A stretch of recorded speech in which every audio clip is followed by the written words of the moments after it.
Green park স্টেডিয়ামে তখনও কানপুর টেস্টের পুরস্কার বিতরণী অনুষ্ঠান শুরু হয়নি।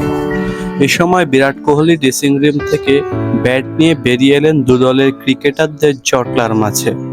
বাংলাদেশ দলের ক্রিকেটারদের মধ্য থেকে সাকিব আল হাসানকে খুঁজে বের করলেন এবং তার হাতে ধরিয়ে দিলেন এমআরএফ ব্যাট, যা বিরাট কোহলি নিজে ব্যবহার করেন। উপহার হাতে পেয়ে সাকিব হয়তো একটু অবাকই হলেন। পরে সাকিবের কাঁধে হাত রেখে বিরাট কোহলি কিছুক্ষণ কথাও বললেন। এরপর 22 গজের দীর্ঘদিনের প্রতিপক্ষের সঙ্গে কোহলিকে হাসাহাসি করতেও দেখা যায়।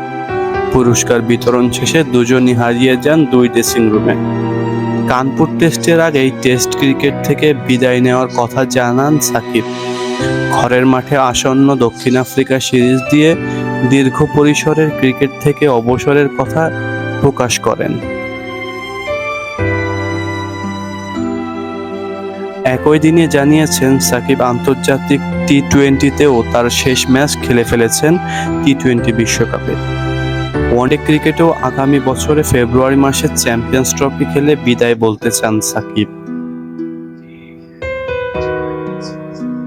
অন্যদিকে সর্বশেষ টি-20 বিশ্বকাপ জয়ের পর এমনই এক পুরস্কার বিতরণী মঞ্চে এসে বিরাট কোহলি 20 ওভারের আন্তর্জাতিক ক্রিকেট থেকে অবসর নিয়েছিলেন।